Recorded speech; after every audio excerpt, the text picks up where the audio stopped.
Mais uma vez, eu quero agradecer pela oportunidade de podermos compartilhar um pouco mais de conhecimento agora nesta quinta conferência escatológica.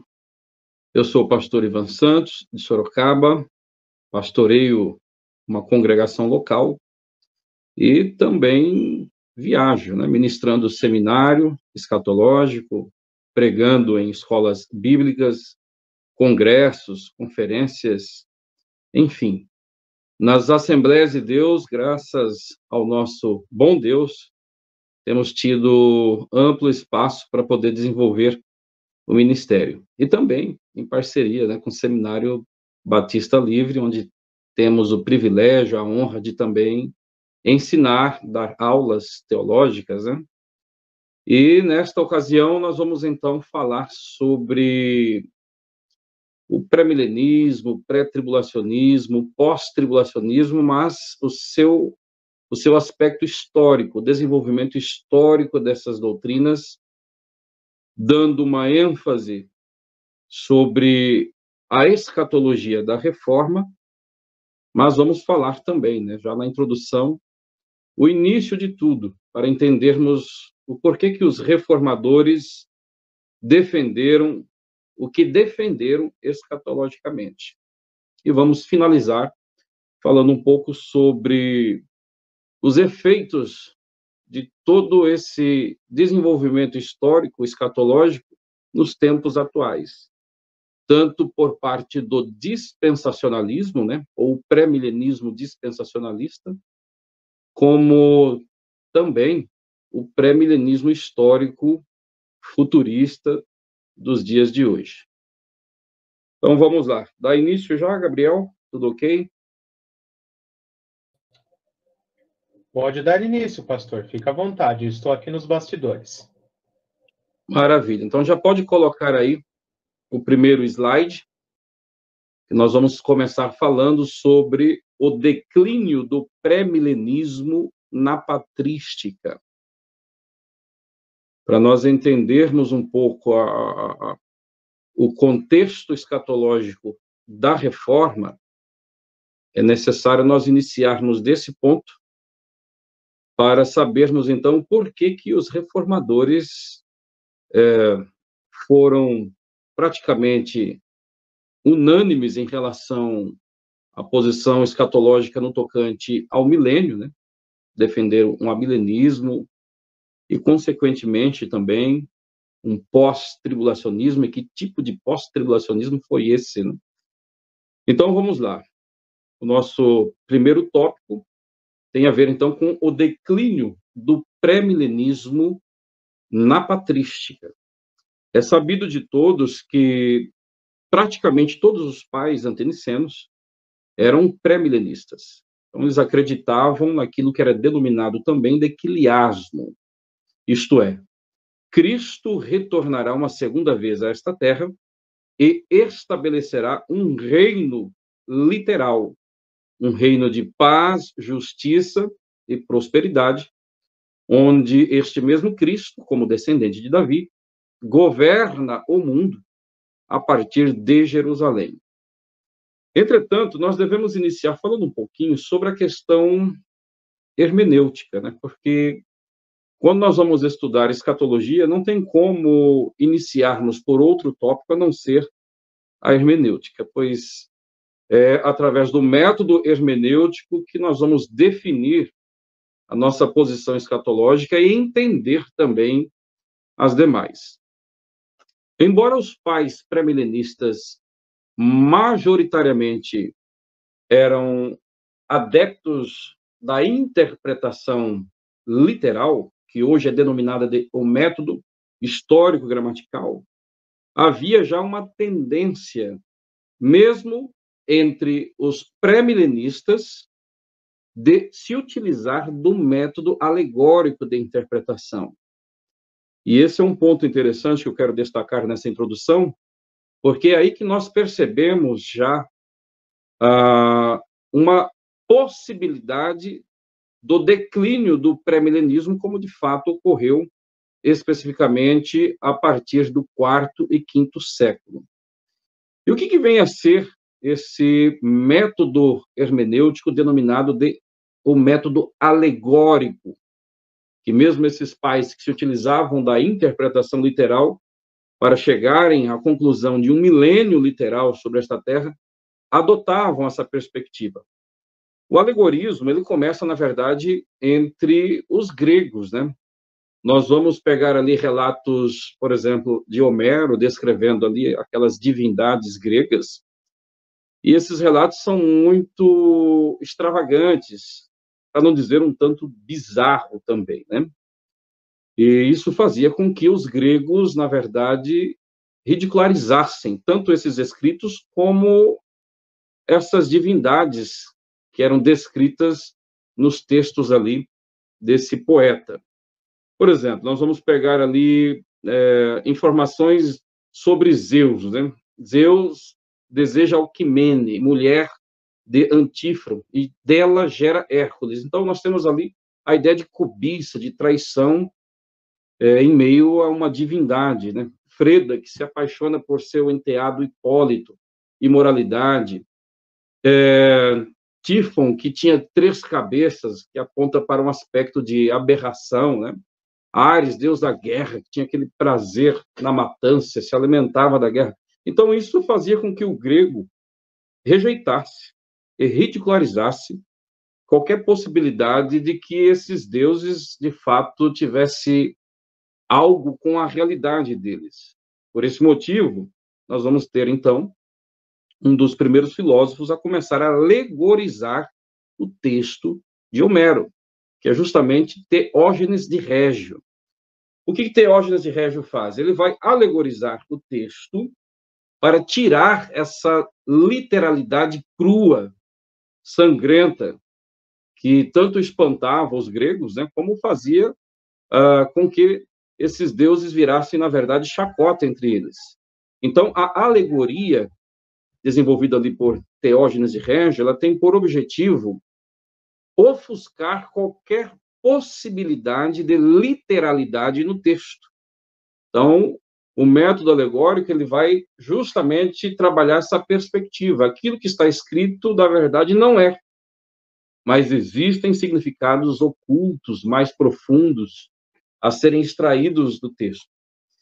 E é muito interessante, porque nós vamos pegar lá na frente, depois, Filo de Alexandria, que vai trabalhar o judaísmo com a intenção de fazer prosélitos em meio aos gregos. Entretanto, os gregos vão reagir diante da Torá, da lei do Antigo Testamento, conforme era exposto por Filo, da mesma maneira que eles reagiram diante dos textos dos deuses gregos.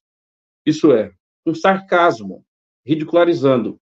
Por esse motivo é que Filo de Alexandria, então, vai adotar o método alegórico para fazer com que os gregos aceitassem, né, a narrativa do texto do Antigo Testamento. Então, Filo ele vai trabalhar com alegoria e, mais uma vez, né, o que o texto do Antigo Testamento diz, na verdade, não é bem aquilo.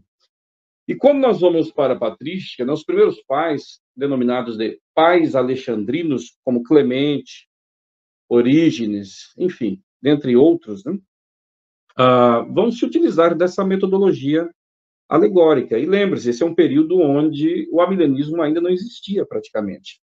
O que predominava, naturalmente, era o pré-milenismo, fruto de uma interpretação literal. Entretanto, esses pais alexandrinos eles já eram altamente influenciados pelo método alegórico.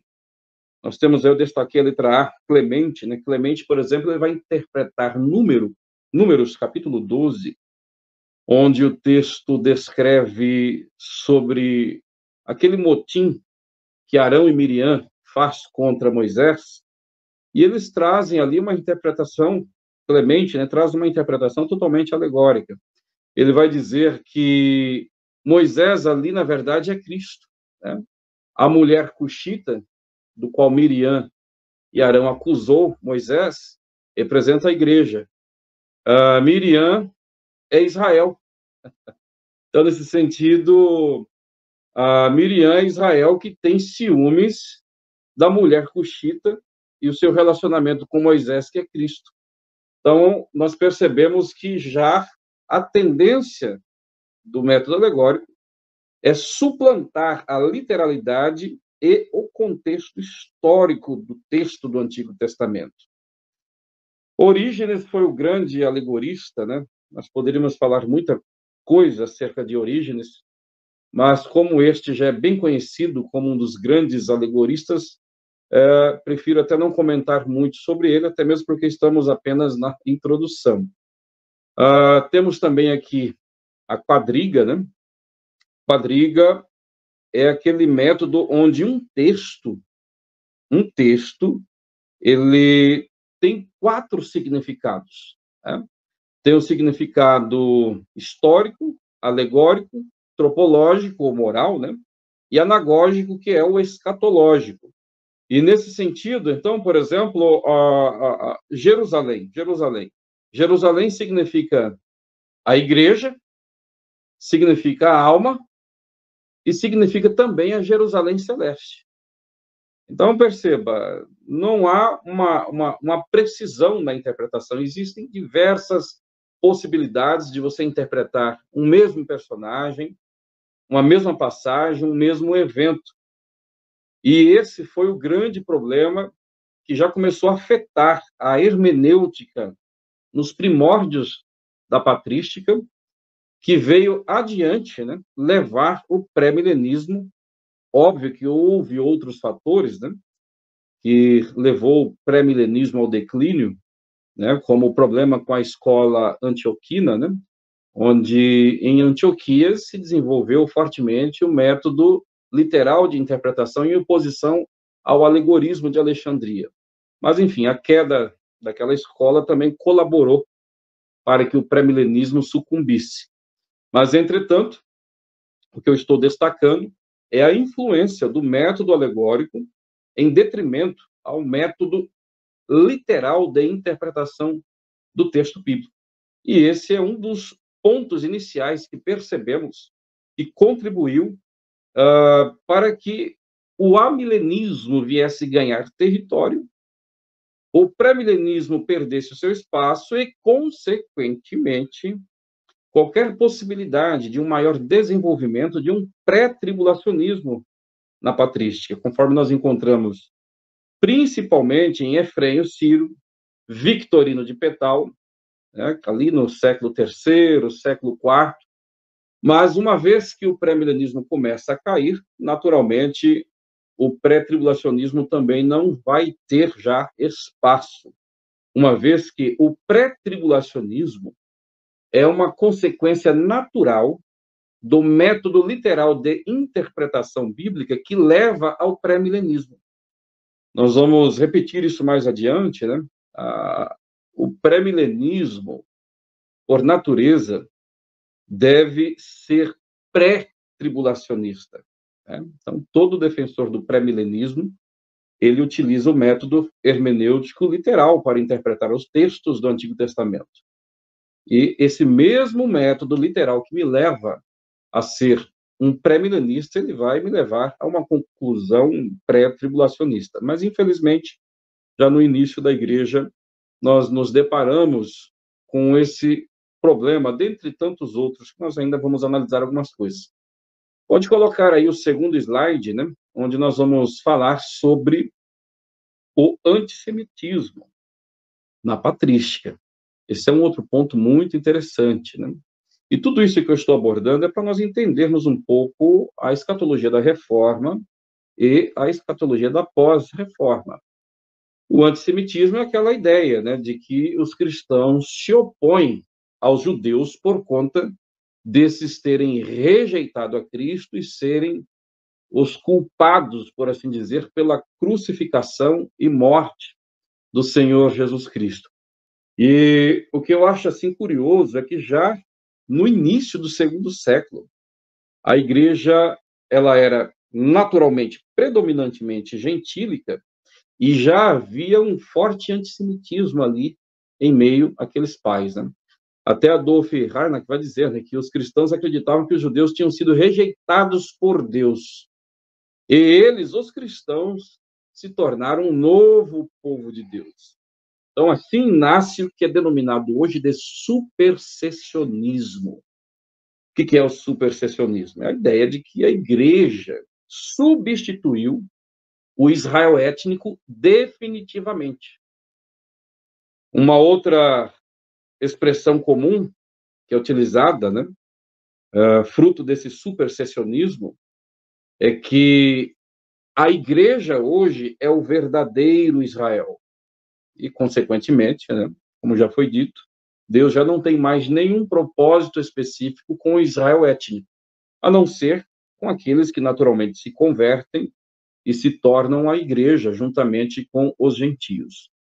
Olha o que nós temos aqui em relação, por exemplo, a Justino o Mártir, né? Uma afirmação de Justino, antissemita, né? E também supersessionista. Os cristãos são o verdadeiro Israel. E eu achei interessante, né? Porque nós estamos falando do segundo século, né, onde o pré-milenismo predominava, mas em meio ao método literal, mais uma vez, o alegorismo entra em cena. Veja essa interpretação de Justino em relação a Lia, Raquel e Jacó. Lia é os judeus, Raquel é a igreja, e Jacó é Cristo, que serve ambos. Então, perceba que interessante, né? Os pais pré-milenistas, né, eles já tinham forte tendência de adotar o método alegórico de interpretação. E conforme nós já veremos adiante, é a base hermenêutica, não só para o amilenismo, mas lá na frente, para o aliancismo e, consequentemente, para o pós-tribulacionismo, até mesmo o pós-tribulacionismo futurista, né, denominado de pré-milenismo histórico. Nós vamos ter também, por exemplo, não está aí no slide, mas Tertuliano, né, dentre tantos outros pais, que faz uma interpretação alegórica, por exemplo, de Gênesis 25, verso 23, quando fala ali de Esaú e Jacó, né, os meninos ali, ainda no ventre, brigando, né? Esaú, mais velho, representa Israel, Jacó, o mais novo, a igreja. Então, nesse sentido, o mais velho, que é Esaú, que representa Israel, serve a igreja, que é Jacó, o mais novo. Então, a tendência de espiritualizar o texto já estava presente ali praticamente quase que em todos os pais, podemos dizer quase que sem exceção. Podemos falar um pouquinho também sobre João Crisóstomo, né? João Crisóstomo, em João Crisóstomo nós temos ali já um antissemitismo muito forte, né? Em 387 ele vai pregar ali uma série de sermões em Antioquia da Síria, e ele prega ali contra os judeus, né? E dentre os seus mais de 100 sermões que sobreviveram, eu acredito que há pelo menos 8 sermões que são bem antissemitas, né? Porque João Crisóstomo, ele chega a afirmar que os judeus, no inglês, né, chama de deicide, são os assassinos de Deus, porque assassinaram Cristo, né, quando o rejeitaram e confirmaram ali a sua crucificação. E, nesse sentido, Deus, então, odeia os judeus. E estes já não têm mais espaço como nação, como um povo étnico, no programa escatológico de Deus. Então, nós percebemos, assim, que tanto o alegorismo como esse antissemitismo começa a formar a base para a rejeição do pré-milenismo, para a rejeição de uma futura restauração étnica nacional de Israel e a substituição, né? A igreja substituindo Israel definitivamente. E aí nós vamos, conforme já vamos analisar, perceber que quando a igreja substitui Israel, o que se faz com as profecias referentes a Israel, que dizem respeito a um reino terreno de prosperidade, profecias em abundância, né, que nós vamos encontrar no texto do Antigo Testamento, tanto nos profetas maiores, como profetas menores e assim por diante. O que se faz com esses textos, com essas profecias? Se a igreja hoje é o Israel de Deus, o Israel espiritual, né, por assim dizer. Pode colocar aí o terceiro slide, onde nós vamos falar, então, sobre a ascensão do amilenismo. A ascensão do amilenismo, ela começa sorrateiramente, né, por meio do declínio do pré-milenismo, o avanço do método alegórico, supersessionismo, a ideia de que a igreja substitui Israel, e o antissemitismo, né, desenvolvido ali já por alguns pais. O grande sistematizador, por assim dizer, né, do amilenismo foi Santo Agostinho, como é de conhecimento de todos. Entretanto, Agostinho ele não chegou à perspectiva milenista sozinho, pensando isoladamente. Aliás, inicialmente ele tinha também perspectivas pré-milenistas, ainda que adotasse fortemente já o método alegórico conforme os demais pais. Mas é através de Ambrósio, né? Ambrósio foi aquele que batizou Agostinho. E Ambrósio, além também de já adotar perspectivas hermenêuticas totalmente alegóricas, tinha um forte antissemitismo, né? Como, por exemplo, consentia que sinagogas de judeus deveriam ser queimadas. Então, Ambrósio, como outros pais, já desenvolvia também essa aversão aos judeus, né? Um outro motivo que levava também esse antissemitismo às últimas consequências por alguns pais é por conta de que os judeus, por muitos momentos, não só rejeitavam a mensagem evangelística pregada pela igreja no período da patrística, como também perseguiam a igreja quando tinham a possibilidade de fazê-lo. Então era praticamente tornou-se uma batalha, né, uma guerra, por assim dizer. Nós vamos ter também São Jerônimo, né, a milenista, enfim, inclusive fez dos escritos de Victorino de Petal, especificamente o comentário de Apocalipse, né, fez com que Victorino de Petal se tornasse um amilenista, né? Victorino era pré-milenista, se torna milenista, tinha perspectiva pré-tribulacionista, e São Jerônimo, quando vai traduzir ali os textos de Victorino, que traduz ali para o latim, enfim, ele vai mudar praticamente a teologia e a escatologia de Victorino de Petal. Então, nós já temos aqui toda uma base, né, para o amilenismo. Agora, antes ainda de falar um pouquinho mais sobre Agostinho, que é o grande mentor, é muito interessante nós destacarmos, acho que não está aí no slide, mas eu quero pontuar aqui, a influência que Agostinho sofreu também de Ticônio, conhecido como um dos seguidores de Donato, né, um donatista ali, que foi um dissidente, né, também do donatismo, mas o que Agostinho pega de Ticônio?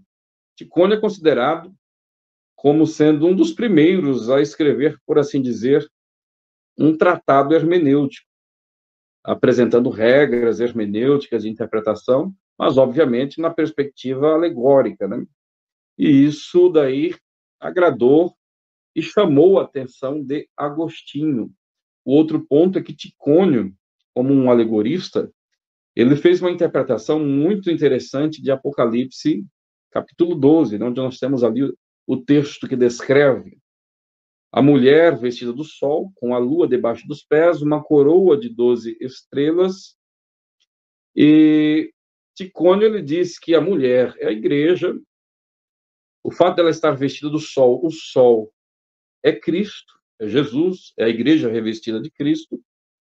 A coroa de 12 estrelas são os 12 apóstolos, e a lua debaixo dos pés são os hereges, que são esmagados ali pela igreja, né? Principalmente já na sua forma estatal, por assim dizer, né?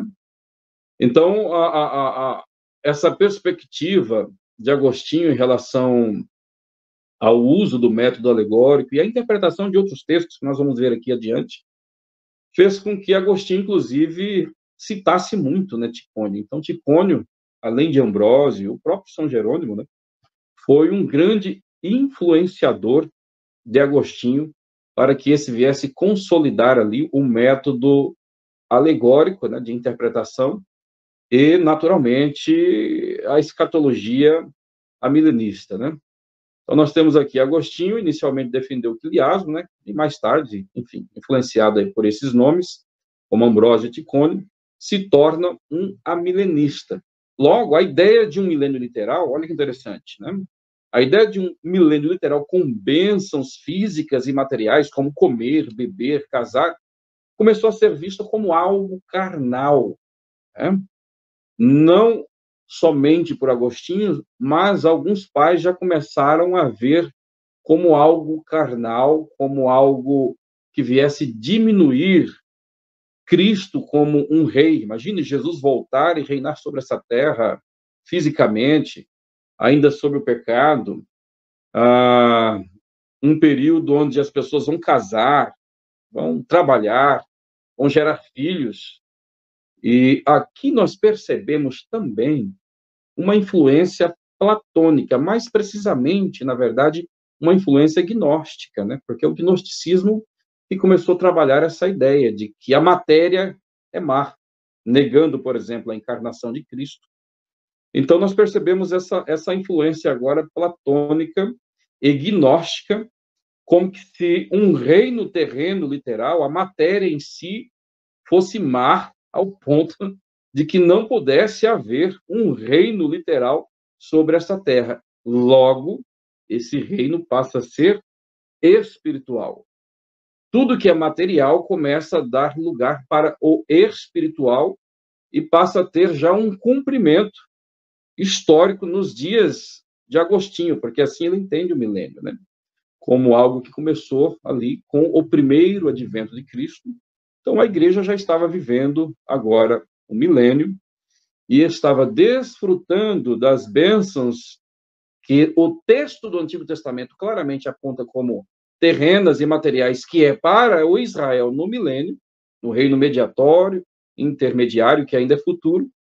Agora, considerando-se que o reino já foi inaugurado e ele é de natureza espiritual, naturalmente, essas profecias que são literais, que dizem respeito a bênçãos terrenas, elas são espiritualizadas e aplicadas à igreja, que é o substituto definitivo do Israel étnico, ou seja, o verdadeiro Israel. Pode colocar agora aí o quarto slide para nós falarmos mais um pouquinho sobre o milenismo. Escatologia católica, né? Então, em Agostinho, né, a letra A, o milênio espiritual, o milênio é espiritual, e foi estabelecido já no primeiro advento.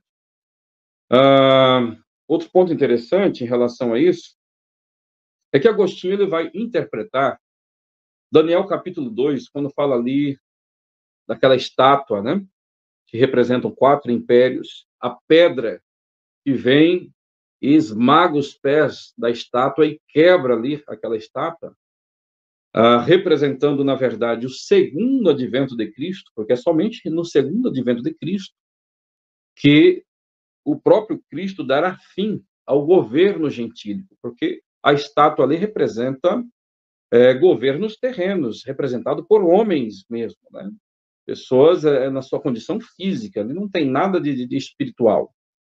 E isso se cumprirá apenas no segundo advento, não se cumpriu no primeiro, por quê? Porque os impérios continuaram.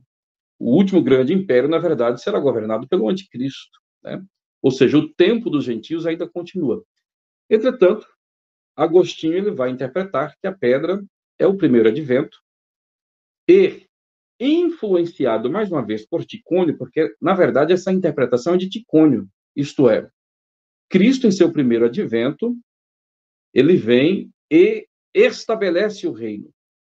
E a pedra que vai tomando proporções, né, mundiais, na verdade, é o reino, mas de forma mais específica a igreja. Por quê? Porque Ticônio ele faz uma interpretação onde os textos do Antigo Testamento que apontam para Cristo, Cristo sendo o cabeça, então o corpo, que a igreja tem que estar presente. Então, para Ticônio, aquela pedra, na verdade, ali, é a igreja tomando proporção mundial. Aí vem a ideia de que a igreja e o reino são uma mesma coisa, né? E aí entra a ideia também de que a igreja ela tem que estar entrelaçada com o Estado, porque, na verdade, a igreja, de fato, ela é o reino, por assim dizer, e não um corpo de salvos onde o reino é representado. Que essa é a perspectiva dispensacionalista. A igreja não é o reino, embora nós venhamos fazer parte do reino hoje, somos representantes, mas não somos o reino. E essa perspectiva, né, que é defendida ali já por Agostinho, que ele empresta, na verdade, né, de Ticônio, praticamente vem a ser a perspectiva defendida durante todo o período da Idade Média e também, conforme já veremos, durante o período dos reformadores, mesmo quando esses já estão ali no processo da reforma, já estão desvinculados do catolicismo romano, mas essa perspectiva, lamentavelmente, ela continua, né, dentro ali, em meio, né, por assim dizer, dos reformadores.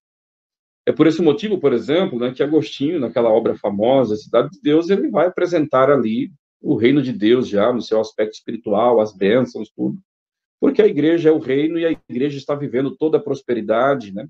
O império agora declara, em 312, o cristianismo como a religião oficial do império. Então, todos esses são fatores que colaboram para a ideia de um milênio espiritual, né, já acontecendo, que é a perspectiva milenista, e o abandono do pré-milenismo e, consequentemente, do método histórico-gramatical, conforme é denominado hoje, que é a interpretação literal e, conforme nós usamos a expressão também hoje, né, literal e consistente do texto do Antigo Testamento.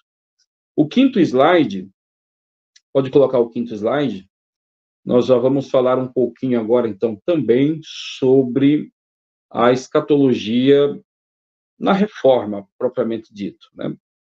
Então, vai ficar mais fácil agora para nós entendermos o que aconteceu com a escatologia na reforma protestante. Isto é, em meio aos reformadores. Como é sabido praticamente por todos, né? Creio eu, assim como que na patrística, o tema teológico trabalhado em detalhes não foi muito bem a escatologia, né? Tem que deixar claro isso. A ênfase, na verdade, foi na doutrina da Trindade, foi na cristologia, né? Defendendo a divindade de Cristo e assim por diante. A escatologia ficou em um plano secundário, ainda que tenha todos esses aspectos conforme foi apresentado já aqui inicialmente. No período da Reforma, a ênfase agora vai ser basicamente na doutrina da salvação. É por isso que nós temos aqui, né, os cinco solas, né, sola fide, sola escritura, solo Cristo, sola gratia, soli deu gratia, soli deu glória, né? Com essa ideia de somente a fé, que é o primeiro sola, os reformadores estão afirmando categoricamente e corretamente, obviamente, que em termos salvíficos, somente a fé em Cristo salva, né? E nós vamos perceber que toda a ênfase da teologia desenvolvida inicialmente pelos reformadores tem a ver justamente com esse primeiro sola, isto é, a justificação única e exclusivamente pela fé. Considerando esse ponto, mais uma vez, então, a escatologia na reforma protestante vai ficar como algo secundário. Aliás, eu posso dizer que reformadores como Martim Lutero e o próprio João Calvino praticamente desenvolveram quase que nada no sentido escatológico ou nesse tema ou tópico da teologia, porque o grande debate ali foi justamente sobre a doutrina da salvação, a exclusividade das Escrituras como autoridade para a regra de fé e assim por diante. Então, logo, considerando esses detalhes, nós vamos perceber o porquê que a escatologia, durante esse período, ela não vai sofrer, ou melhor dizendo, né, ela não vai ter progresso, não vai ter um avanço, como poderia ter tido se esses reformadores tivessem dado uma atenção à escatologia, como deram à doutrina da salvação. Mas é compreensível, né, considerando o tempo e o período em que a doutrina da salvação foi suplantada, né, durante a Idade Média, né, salvação por obras e por indulgência, todos aqueles problemas ali que estavam ocorrendo ali no período pré-reforma, é de se compreender o porquê que não foi dado uma atenção especial para a escatologia. O sexto slide, nós já vamos falar um pouquinho sobre a questão da hermenêutica literal, né? Nós temos aí a questão da soteriologia, cristologia, e quando se trata dessas duas doutrinas cristãs, a perspectiva hermenêutica utilizada pelos reformadores é a perspectiva que foi denominada de um método histórico-gramatical, a interpretação literal. Isto é, quando os reformadores vão desenvolver a doutrina da salvação, a própria cristologia, o método hermenêutico utilizado é o método literal de interpretação. No ponto C, eu destaquei, né, que Martinho Lutero foi altamente influenciado por Nicolau de Lyra, que foi um grande intérprete que começou a restaurar, ali no século XIII, aproximadamente, a interpretação literal, trazendo à tona o método literal da interpretação e já rejeitando o alegorismo, que era predominante. Então, Martinho Lutero ele é influenciado, né, pelos escritos de Nicolau de Lyra, e ao ponto de chegar a dizer, né, à medida que vai estudando e percebendo quanto erro doutrinário surgiu através do método alegórico, Martinho Lutero chega a dizer que a alegoria não passa de sujeira, de escória, um monte de trapo. Né? Isso é muito interessante. Então, veja como que eles se dirigem a este método alegórico de interpretação. Sujeira, escória, trapo. João Calvino, por exemplo, ele vai considerar o método alegórico como uma artimanha de Satanás para obscurecer o sentido simples e claro das escrituras sagradas. E é curioso, né? Porque desde o início, lá com Teógenes de Régio, o alegorista grego que veio amenizar o problema dos escritos ali referente às divindades gregas, o propósito foi justamente obscurecer a literalidade, que naquele caso ali era constrangedora. Assim foi feito também por Filo e foi feito também pelos primeiros pais que já começaram a adotar também o método alegórico. Então, quando o Calvino considera esse método como uma artimanha de Satanás a fim de obscurecer o sentido simples e claro das Escrituras, esta é uma verdade que eu concordo sobremaneira com João Calvino. Agora, veja que interessante, né? Porque os reformadores, eles se negam a aplicar o método alegórico para doutrinas como a doutrina da salvação, doutrina de Cristo, né, na cristologia. Aliás, eu até pergunto, né? Já imaginou um método alegórico aplicado, por exemplo, à encarnação de Cristo ou à crucificação de Cristo? Né? Logo, a historicidade, a literalidade sai de cena. E é justamente isso que os teólogos liberais fazem, né? Curioso esse ponto. O sétimo slide, nós vamos falar sobre o método alegórico aplicado na escatologia, né? Então, olha aí, lamentavelmente, apesar de que os reformadores usaram expressões duras em relação ao método alegórico, chamando de trapo, né, de escória, artimanha de Satanás, quando vão utilizar-se da hermenêutica para interpretar a escatologia, o método hermenêutico adotado é o método alegórico, infelizmente.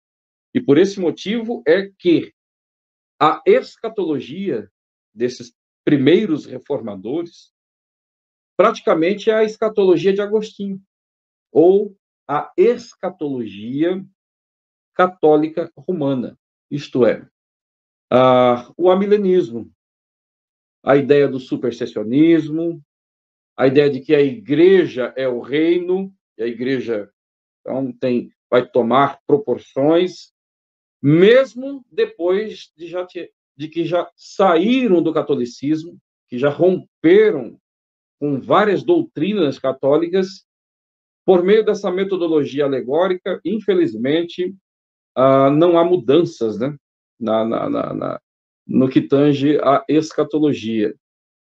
Agostinho também, né, ele adota ali a quadriga, que, conforme já dissemos, né, vai aplicar 4 tipos de interpretações para o mesmo texto, e, mais uma vez, né, isso vai exercer influências sobre os reformadores na interpretação escatológica dos textos proféticos e do próprio Apocalipse. Na letra B, aí nós temos eclesiologia, né, que a igreja é Israel. Isso é muito interessante, porque os reformadores, eles vão, então, ter essa mesma perspectiva que os pais tiveram já desde o início, até mesmo aqueles que eram pré-milenistas, né? Isto é, Deus rejeitou definitivamente o Israel étnico nacional, e a igreja é o novo Israel, substituiu o Israel étnico definitivamente.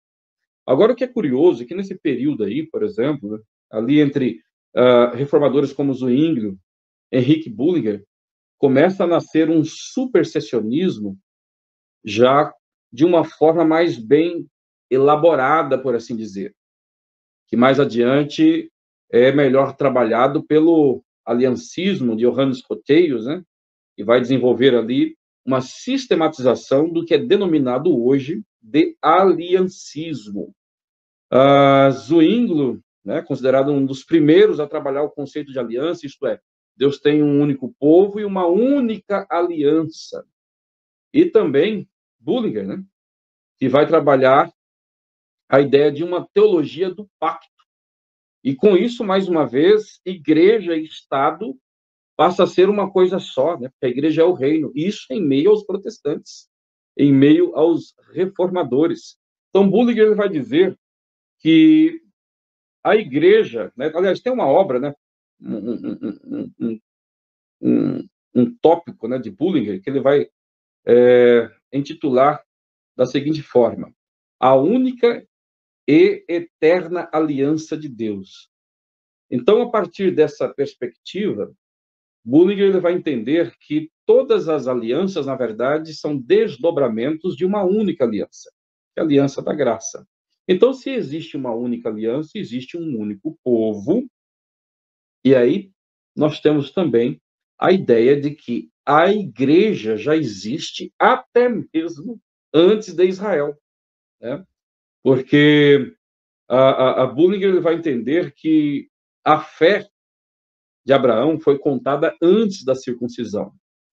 Então, ele considera que a fé antecedendo a circuncisão e a lei é uma expressão da forma como a igreja hoje serve a Deus e confia em Deus, né, obviamente. Dessa forma, aqueles que exerceram fé, começando ali já por Abel, já fazem parte da igreja. Ali já há um início, por assim dizer, da igreja. Então, a igreja, ela começa onde existe fé. E é por esse motivo, naturalmente, que os aliancistas, né, vão insistir que a igreja já existe no período do Antigo Testamento e assim por diante. Então, nós percebemos que todas essas ideias já começam a nascer e ser trabalhada de forma teológica mais sistemática logo no início da Reforma Protestante. E, obviamente, né, não podemos deixar de dizer também que essa ideia, o conceito de igreja no Antigo Testamento, ela, teologicamente, eu particularmente acho um absurdo, né? Porque a igreja, conforme nós vamos aprender ali em Efésios, é um novo corpo, né? Uma nova entidade, por assim dizer. Foi um mistério oculto, né? Paulo vai deixar claro isso em Efésios, capítulo 3, versículos 5, 6, né? Esse mistério que foi oculto às gerações passadas. E um mistério, conforme é definido por Paulo ali, é uma verdade ou uma realidade divina desconhecida das gerações passadas. Então, ainda que o Antigo Testamento profetize sobre um período futuro de salvação e até mesmo de efusão do Espírito, entretanto, em nenhum momento o texto do Antigo Testamento sequer sugere a ideia de igreja, isto é, um corpo onde judeus e gentios convivem, né, espiritualmente, sem barreira de separação, e onde os gentios é co-herdeiro das promessas por pertencerem ao corpo de Cristo, naturalmente, que é o herdeiro por natureza.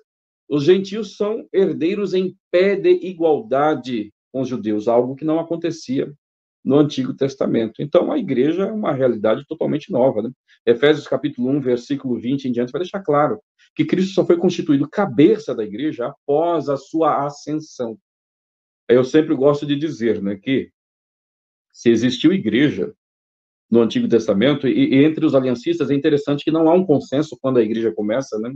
Alguns vão dizer que começa com Israel, outros é com Abraão, outros é com Abel, e enfim, há essa divergência entre eles. Mas, na verdade, a igreja começa ali no Pentecostes, né? Após a ascensão de Cristo e o derramamento do Espírito Santo, que então forma este corpo, nós denominamos de o corpo de Cristo. E outro ponto interessante, ainda entre os reformadores, Lutero, por exemplo, foi um antissemita terrível, como é de conhecimento da maioria de todos, né? Chegou a elaborar ali 7 maneiras de como lidar com os judeus, né? Como? 1, queimando as suas sinagogas. 2, destruindo as suas casas. 3, jogando fora seus escritos, proibindo-os de ensinar. 5, abolindo o salvo-conduto, que era um passaporte, né? Aquela liberdade que eles tinham de transitar ali pelos países da Europa, proibindo-os, né, de negociar e colocando ali os jovens judeus no serviço braçal para que não tivessem desenvolvimento intelectual. Então, por esse motivo, dá para você entender o porquê que, no período da Reforma, os reformadores se mantiveram amilenistas, o porquê que o pré-milenismo não surge ali novamente, né? Não é revivificado com Lutero, com Calvino, com Zwingli e com os demais, né? Por esses motivos básicos, né? E, para a gente fechar aqui esse último slide, o mesmo método que eles consideraram uma aberração, que é o método alegórico, o mesmo método que foi considerado artimanha de Satanás para obscurecer as Escrituras foi mantido na interpretação dos textos proféticos e, consequentemente, então, o amilenismo, que é a escatologia católica, foi preservado ali por esses reformadores. O 8º slide, né?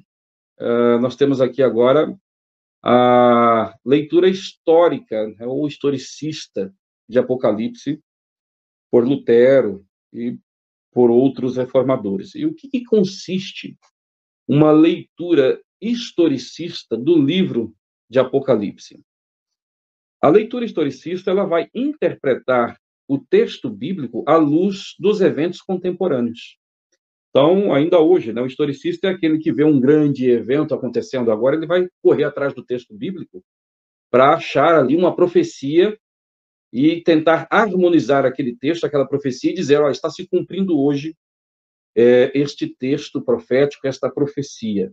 E aí isso cria um alarde, né, naturalmente, sobre o arrebatamento ou a própria vinda de Cristo e assim por diante. Mas a leitura historicista ali, por exemplo, de Lutero e outros reformadores, vai fazer, por exemplo, com que o Papa seja o anticristo, Eles vão começar a trabalhar por meio da gematria, né? Mais uma vez, que já aconteceu lá no passado na patrística, o número 666, e o Papa, naturalmente, vai ser apontado ali como anticristo, né? O nome do Papa vai revelar ali o 666, assim por diante. A Igreja Católica é considerada como já sendo a prostituta, né? A grande meretriz ali de Apocalipse 17. Um ponto interessante, né? Se o Apocalipse já vem se cumprindo historicamente, a grande tribulação também, né? A grande tribulação não é interpretada literalmente. Ela já está acontecendo. O Papa pode ser o anticristo. Então, Cristo pode voltar a qualquer momento. Ele volta em breve, muito em breve, e esse retorno é iminente. Porque, aliás, não precisa de sinais pontuais e específicos, como, de fato, os textos que descrevem a grande tribulação pontuam, né? Aquele que crê que a grande tribulação já está acontecendo e vai espiritualizar muitos eventos também, né? Porque essa é uma das características do historicista, espiritualizar eventos que são de ordem natural ou os eventos que são de ordem natural, material, física, ainda futuros, eles vão tentar achar ali algum cumprimento para os seus dias. E dessa forma, abre espaço para a doutrina da iminência, que também foi defendida pelos pais, e aquela ideia de que Cristo pode voltar a qualquer momento. E este é um dos pilares, né, do pré-tribulacionismo, conforme nós o defendemos hoje. Enfim, e aí nós vamos ter ali também um pós-tribulacionismo, né, que é esse pós-tribulacionismo amilenista, onde a igreja, de uma certa forma, já está ou já vem passando pela grande tribulação. É interessante que alguns aliancistas e amilenistas vão colocar, inclusive, a grande tribulação como tendo início já após a queda de Adão e Eva, né? Isto é, a grande tribulação, considerando que a igreja inicia ali, então a igreja já vem passando pela grande tribulação desde os tempos do Antigo Testamento, né? O Israel é a igreja e os cativeiros, as provações fazem parte da grande tribulação. Não fazem distinção entre tribulações gerais e a grande tribulação propriamente dita, né? O slide número 9, nós vamos falar um pouquinho agora sobre a escatologia pós-reforma, né? Já estamos caminhando para a reta final. No período da pós-reforma, nós vamos ter ali o desenvolvimento do pós-milenismo, né? Em meio aos puritanos. Eu até gosto de destacar que o pós-milenismo pode ser considerado como uma escatologia utópica, né? É aquela perspectiva de que a igreja vai cristianizar o mundo e vai influenciar todas as esferas da sociedade. E, nesse sentido, no pós-milenismo, o milênio é implantado ou estabelecido na Terra pela igreja. E é interessante que eu destaquei no ponto B, porque, nesse sentido, o pós-milenismo ele tem algumas características com o pré-milenismo. Se o amilenismo tem uma tendência de espiritualizar em maior abundância os textos do Antigo Testamento que dizem respeito ao futuro reino mediatório ou milênio, o pós-milenista ele vai interpretar um pouco mais literal as bênçãos, a prosperidade, né, porque a igreja vai cristianizar o mundo, entretanto, diferente do pré-milenismo, que o reino milenar é implantado por uma intervenção sobrenatural de Cristo no seu segundo advento, o pós-milenismo vai pregar que a igreja é quem vai, na verdade, implantar aos poucos esse reino sobre a terra, né? Aí nós vamos ter, consequentemente, né, o preterismo, que foi desenvolvido ali um pouco mais adiante por Daniel Whitby, né? Daniel Whitby era um unitarista, né? Enfim, defensor de grandes heresias também, e é aquele que vai tentar sistematizar, por assim dizer, o pós-milenismo, e para isso vai trabalhar de forma mais detalhada a perspectiva preterista. Não que o preterismo nasce em Daniel Whitby, né? Porque até mesmo Lutero já tinha perspectivas preteristas, Agostinho já tinha, por exemplo, em relação à 70 semana, e parte do texto ali de Mateus 24, eles já, por serem historicistas, acreditavam que parcialmente já haviam cumprimentos ali no desenvolvimento histórico, né, da igreja no decorrer dos séculos. Mas Daniel White, ele vai trabalhar o conceito de preterismo de forma mais incisiva, né, colocando praticamente todos os eventos relacionados à tribulação, que ainda é futura, descrita em Mateus 24, em Apocalipse, como algo que já se cumpriu no ano 70. Então, aquilo que hoje é defendido por teólogos como Kenneth Gentry, né, dentre outros, no aspecto do preterismo, teve o seu início de forma mais bem elaborada através de Daniel White, né? Porque é somente assim, para harmonizar esses textos que falam sobre um fim caótico, né? Que Cristo vai vir no final da tribulação e vai exterminar o anticristo, o exército do anticristo que vai estar ali para destruir Israel. Essa ideia não se encaixa numa perspectiva pós-milenista conforme os puritanos assim acreditavam.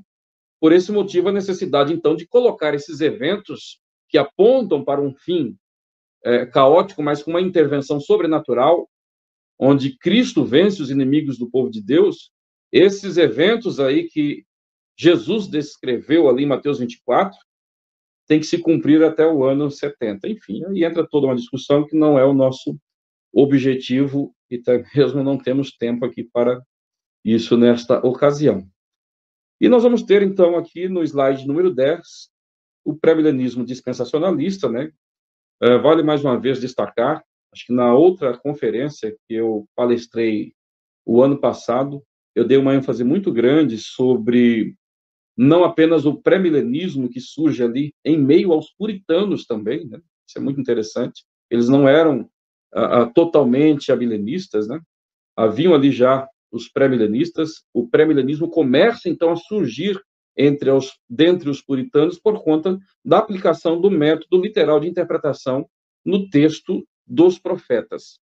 E, consequentemente, vai surgir também, além do pré-milenismo, um pré-tribulacionismo, né? Thomas Drake, Robert Menton, Elizabeth Everett e tantos outros ali vão apresentar já uma perspectiva pré-tribulacionista, ainda que não seja idêntica àquela que foi sistematizada por Darby e até mesmo revisada pelos teólogos de Dallas. Mas nós já temos ali, né, praticamente colado com a reforma protestante, o ressurgimento do pré-milenismo, mas um pré-milenismo com características dispensacionalistas.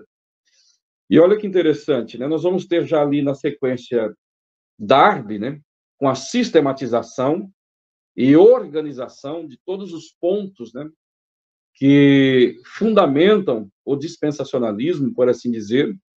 Depois nós temos Scofield, que veio através da Bíblia, né, por assim dizer, denominada, né, da Bíblia de Estudo, ou Bíblia Anotada de Scofield. Nós temos a disseminação, a propagação mundial do dispensacionalismo, já ali no começo, né, o início do século XX. E depois nós temos também o Seminário Teológico de Dallas, onde nós vamos ter a reformulação ou revisão desse dispensacionalismo e, consequentemente, do pré-tribulacionismo. Essa revisão que teve início ali já nos últimos dias de Scofield, né, que foi o fundador do Seminário Teológico de Dallas, e depois teve ali o seu andamento e maior desenvolvimento a partir de John Walvoord, Charles Reich, Pentecost, todos esses nomes ali que fizeram parte do Seminário Teológico de Dallas. E, a partir desse momento, os mesmos que eram dispensacionalistas clássicos, através dessas revisões, foram denominados lá na frente, né? Eles não usavam muito essa expressão, dispensacionalismo revisado. Essa expressão, ela foi, na verdade, cunhada, né, ou atribuída a esses dispensacionalistas por Craig Blase, né, que até então fazia parte ali desse movimento. Mas O dispensacionalismo, nessa etapa, né, nesse processo de revisão, era denominado também de normativo ou tradicional. Então, aqui nós temos, né, já esse desenvolvimento e sistematização de um pré-tribulacionismo, de um dispensacionalismo, que já se iniciou ali no berço da Reforma Protestante, com alguns puritanos. Muito bom destacar isso mais uma vez. Darby não inventou o dispensacionalismo, muito menos o pré-tribulacionismo. Aliás, o pré-tribulacionismo nós já o encontramos na patrística, através de Victorino de Petal, Efrem e até mesmo Irineu, né? E ali entre alguns puritanos. A partir de Darby, nós vamos ter a sistematização, a propagação e a revisão, a melhoria do sistema, como é natural de todo sistema teológico, né? Passar por revisões e por um amadurecimento. E, por último, para a gente fechar, né, penúltimo, né, por assim dizer, temos o desenvolvimento do pré-milenismo histórico, conforme é denominado hoje, né, por John Burton Payne, né, que foi um pós-tribulacionista com uma característica que podemos denominar de pós-tribulacionismo clássico. Alexander Riese, né, pós-tribulacionismo semiclássico, George Led, pós-tribulacionismo futurista, Robert Gundry, pós-tribulacionismo dispensacionalista. Esses dois primeiros, né, John Burton Payne e Alexander Riese, pós-tribulacionismo clássico e semiclássico, se caracteriza pelo fato de que entendem que a grande tribulação ela já vem se desenvolvendo. Ou seja, não é um período literal de 7 anos. Né? E, nesse sentido, John Burton Payne vai defender também a doutrina da iminência, porque se crê que a igreja já está passando pela tribulação, Cristo pode voltar a qualquer momento. Uma outra característica desses pós-tribulacionistas é uma interpretação não literal de diversas profecias relacionadas ao fim dos tempos e especificamente à grande tribulação. Já George Led, que é o grande mentor do pós-tribulacionismo futurista, é um dos mais conhecidos no Brasil, ele vai defender uma perspectiva de uma tribulação futura em um período literal de 7 anos. Igualmente, Robert Gundry também, ainda que Robert Gundry ele seja um dispensacionalista e queira trabalhar distinção entre Israel e igreja. Um ponto que nós devemos destacar para fechar esse tópico número 11 é que esses pós-tribulacionistas aqui, eles vão trabalhar como que trazendo uma reação e uma resposta à sistematização dispensacionalista.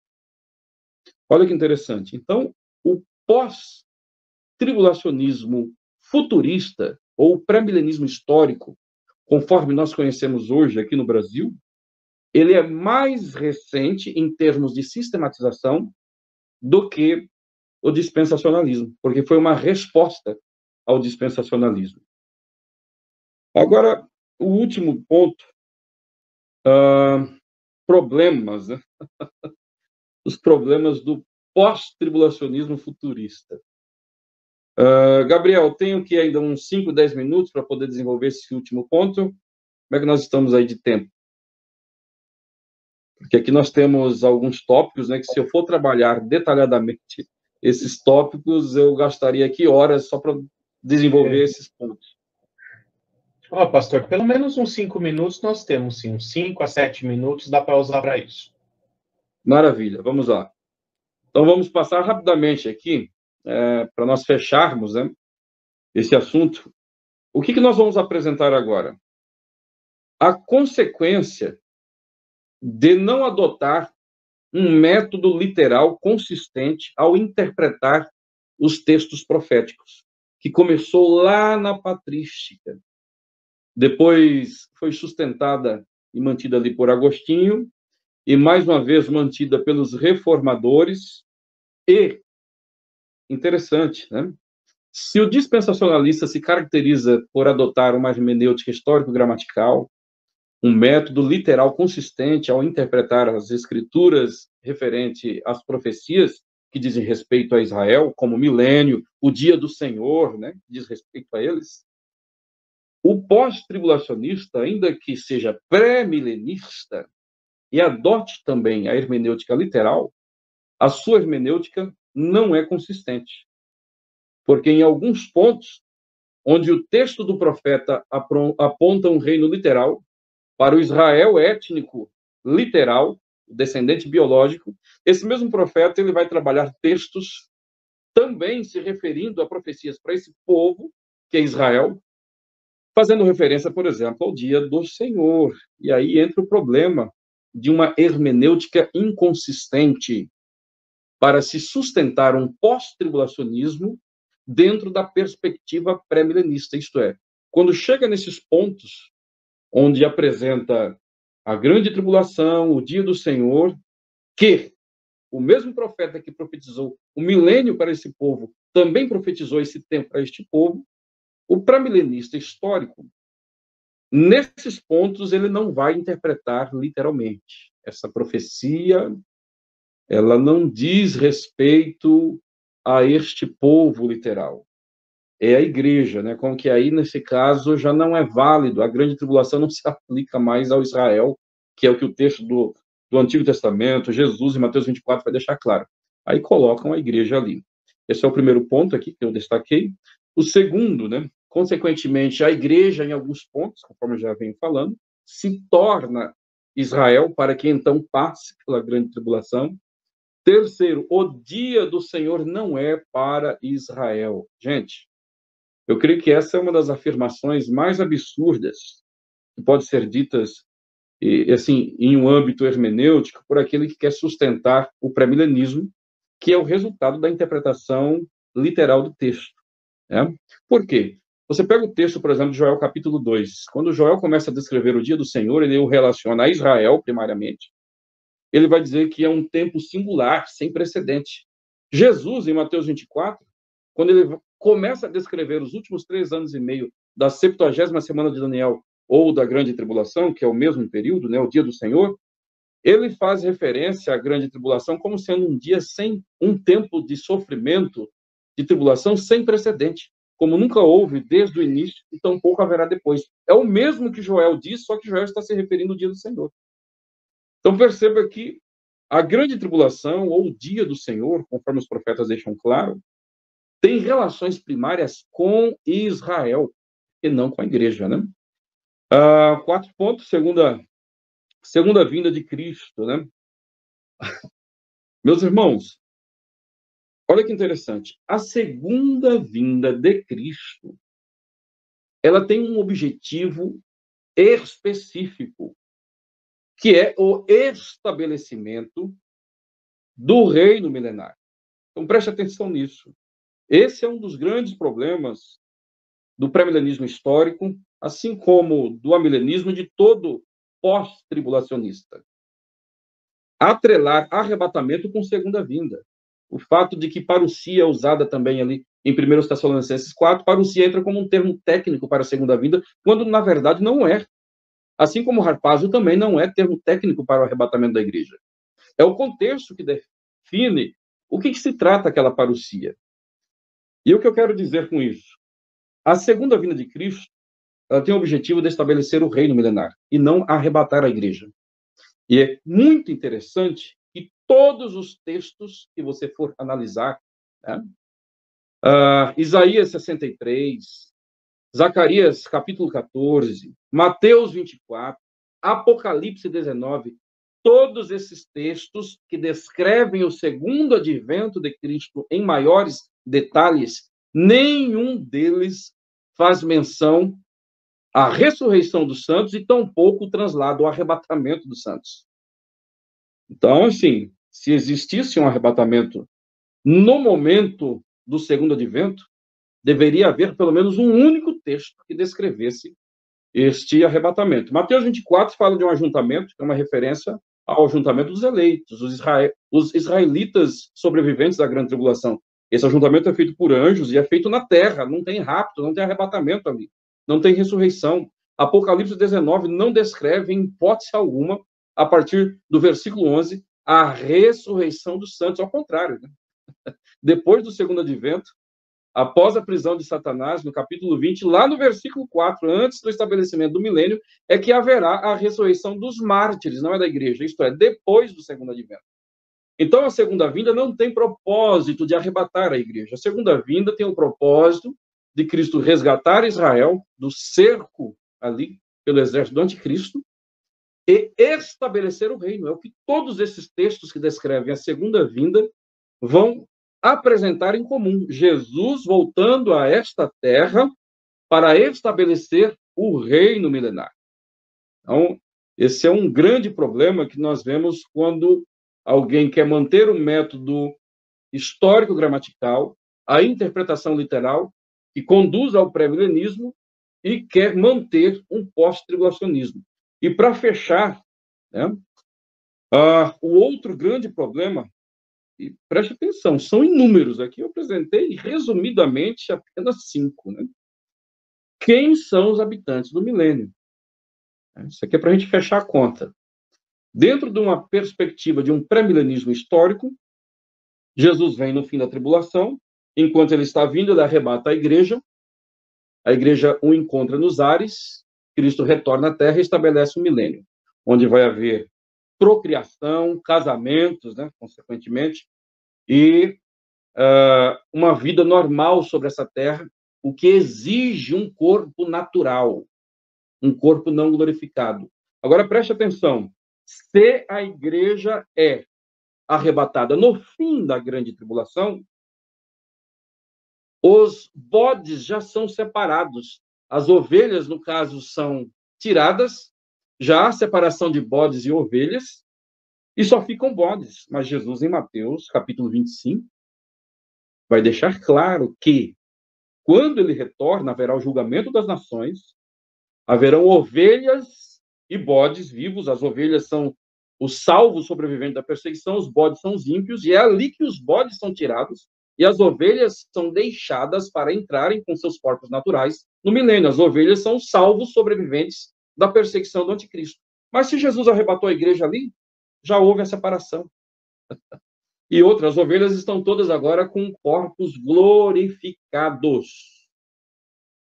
E, quando Jesus retorna, nesse contexto pós-tribulacional, não tem mais possibilidade de salvação, obviamente. Temos bodes, e não existe nenhum texto que sugira que bodes, ou, melhor dizendo, os ímpios, são aqueles que entrarão em seus corpos naturais para procriarem no milênio. Os ímpios e pecadores que haverão ali no milênio, que serão até julgados e condenados, são os filhos dessas ovelhas sobreviventes da grande tribulação, que nascerão durante a grande tribulação, mas não ímpios. Porque esses são meios, né, que os pós-tribulacionistas tentam utilizar para resolver esse problema, né? Um arrebatamento pós-tribulacional, todos em corpos glorificados, acaba com a possibilidade de um milênio onde há necessidade de pessoas salvas com corpos naturais para cumprir as profecias referente ao reino milenar, o reino de prosperidade, onde haverá procriação e geração de filhos. Essa é uma questão tão intrigante que os grandes pré-milenistas históricos, né, os teólogos que defendem essa perspectiva, todos os argumentos que são usados para tentar resolver esse problema são os argumentos mais pífios que você possa imaginar. Entretanto, boa parte deles sequer ousam lidar com essa questão. Simplesmente a ignoram, porque é um problema insolúvel, dentre tantos, né, para aquele que quer manter a perspectiva pré-milenista e pós-tribulacionista. Para encerrar minha fala, Gabriel, deixo a frase aqui de John Walvoord, né, que o pré-milenista, por natureza, ele tem que ser pré-tribulacionista. E o pós-tribulacionista, se ele quer ser coerente, ele tem que ser um amilenista. Muito bem, pastor, isso é verdade. É uma questão de lógica, né? O pré-milenismo pós-tribulacionista é um literalismo pela metade. Literalismo até a parte, né? sem nenhum motivo que justifique isso. Algumas coisas são literais e outras eles alegorizam. A Né? literalidade vai até onde não complica a escatologia ou a perspectiva deles. Exatamente. E o que não me interessa, eu alegorizo. Né? Exatamente. Então, muito bem, parabéns, Pastor Ivan, por essa excelente exposição da palavra, mais uma exposição brilhante. Com certeza agregou muito para todos aqueles que estão aqui assistindo, tanto no ao vivo quanto na gravação que será disponibilizada e ficará ali no YouTube, entre outras plataformas.